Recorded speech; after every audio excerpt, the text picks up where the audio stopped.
بسم اللہ الرحمن الرحیم۔ شروع اللہ کے نام سے جو بڑا مہربان نہایت رحم کرنے والا ہے۔ اذان کی فضیلت اور مرتبہ۔ نماز فجر کی اذان سب سے پہلے انڈونیشیا سے شروع ہوتی ہے۔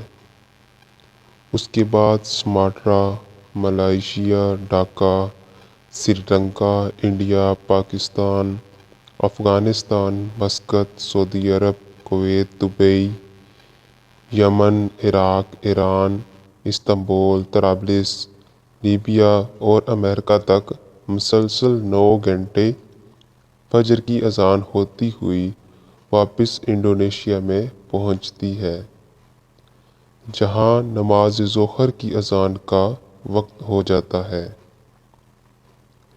بالکل اسی طرح 5 وقت کی اذان سے پوری زمین پر کوئی ایسا بھی سیکنڈ نہیں ہے کہ جب اذان کی آواز پورے روئے زمین پر نہ گونجتی ہو۔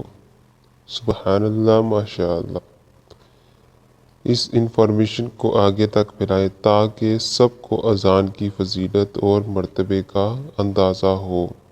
تو ہمارے اس چینل کو سبسکرائب کریں، لائک اور شیئر کریں۔